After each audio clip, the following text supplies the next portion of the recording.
Mount Kailash, Western Tibet. Followers of Hindu, Buddhist, Jain, and Bon faiths consider this peak the earthly abode of their gods. Many pilgrims making their ascent to the peak stop at the Saptarishi Caves on the southern face of the mountain. Here they pay their respects to the 7 great sages, the divine benefactors of mankind. Saptarishis are here on earth to train, to impart their knowledge to human beings. And after they finished their job and they went back to the sky, they went back to heaven, and the Pleiades are their wives. The Saptarishis are linked to the Pleiades star system. We actually have a connection between these ascended masters and the Pleiades star system.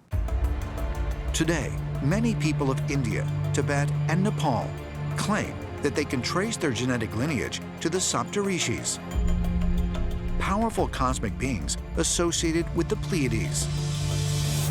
Ancient astronaut theorists say intriguing new scientific evidence may actually help to prove these stories true. They point specifically to the region's native mountain people known as the Sherpas. The Sherpas are well renowned for being able to survive at very high altitudes. This is no fluke.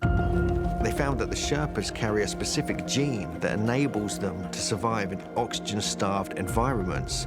If we were up there, we would probably get very sick or even die. Geneticists have identified a super athlete gene encoded into Sherpa DNA that regulates oxygen in the body much more efficiently than other human populations. And in July 2014, geneticists identified exactly where this unique gift came from. It was passed down by a mysterious ancient lineage of pre-humans. Southern Siberia, 2010. In the remote Altai Mountains, at an elevation of over 14,000 feet, archaeologists discover a pinky bone of an ancient humanoid species that dates back 40,000 years.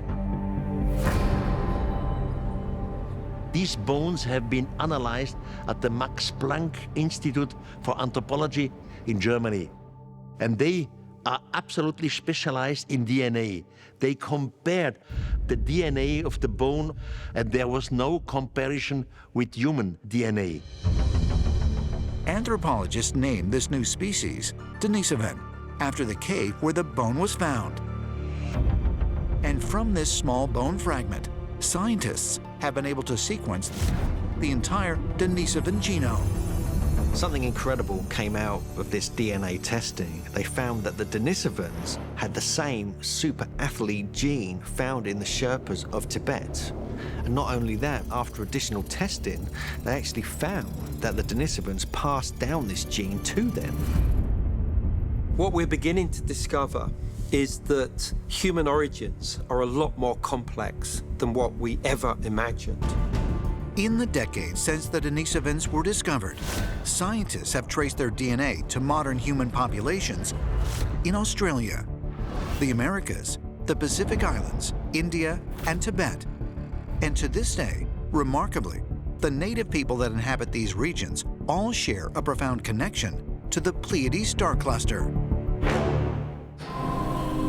Researchers have found these groups share this cultural belief about the Pleiades actually being the origin point, as being critical for the establishment of their culture, their history.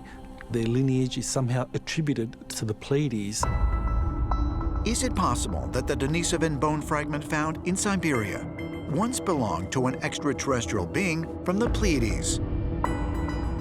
Stories of visitors from this star cluster are so widespread, they have even been given a name: the Pleiadians.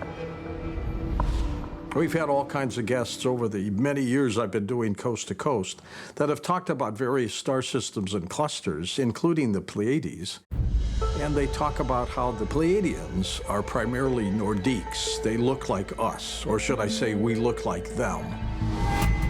In eyewitness descriptions, they are described as light beings and blue-skinned beings that come from the sky.